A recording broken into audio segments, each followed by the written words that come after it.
Good morning. It's August 1st, and this is to my liberal friends. Well, Donald Trump remains the leader in the Republican primary polls, and that lead is still significant. Opponents would naturally point to the fact that in a recent poll, his support has dropped by 6%, but it's still in the mid 50% range, with the nearest competitor stuck in the mid 30s.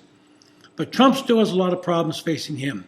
He's under indictment in several jurisdictions and has vowed to run for the presidency even if he is in prison.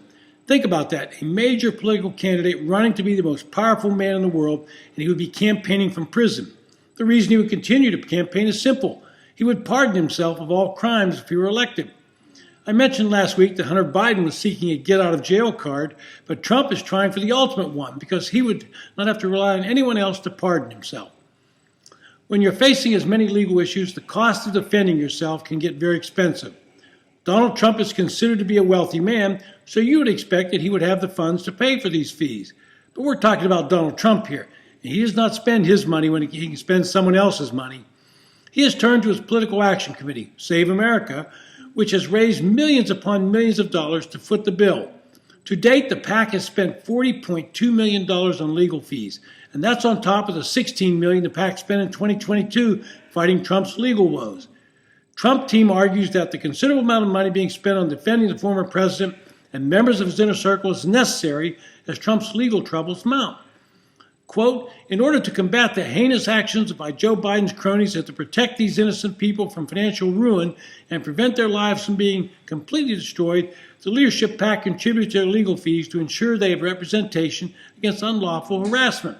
End quote.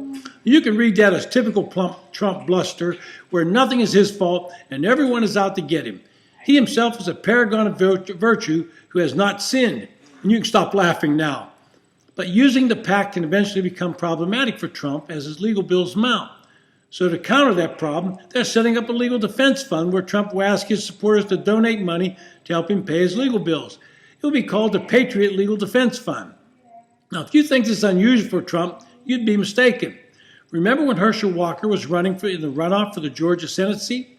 Trump put out a special call for people to donate to a fund to help Walker in his campaign. The problem was that Trump was keeping 80% of the money for his own campaign efforts and allotting only 20% to the Walker campaign. The Walker campaign finally complained and Trump finally gave in and only kept 50%. People thought they were donating to help Walker win a seat in the Senate, but were being hoodwinked into donating to Trump himself. This is the same guy who sat on over $150 million instead of supporting the Senate candidates running in close races. By the way, those close races where Trump had endorsed a Republican in the primary over a more moderate candidate all lost close races in Pennsylvania, Arizona, Georgia, and Nevada. Just winning one of those would have kept the Senate tied, and winning two of them would have given the Republicans a Senate majority, and that would have put Joe Biden totally on the defensive, both legislatively and with judicial nominations. What we will more likely see is a campaign unlike any we've ever seen. Trump will be crisscrossing the country from state to state, holding rallies in key states, and then having to appear in various courtrooms to fight legal issues. And that will mean even more legal fees, and more donors will have to pony up to pay for those costs. Trump defends these expenditures by combining his campaign speeches with his agenda and what he calls political attacks on him by Democrats. He blends both of them together so he can justify using the political dollars sent to him to pay his legal bills. He ignores that the legal issues are all a result of actions he took in the post-2020 race, where he tried everything possible to get the election overturned so that he could declare himself the winner. Actually, he has declared himself the winner, but he's the only one buying that logic. And you would take a moment and look at the other people campaigning for the Republican nomination, you would find some stark differences. None of them are spending huge amounts on legal fees, and the ones they are paying are directly related to campaign issues. None of them are facing any criminal charges. There are some other major differences as well.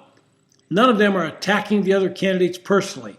They do have to be on the defense because Trump attacks them personally on a daily basis.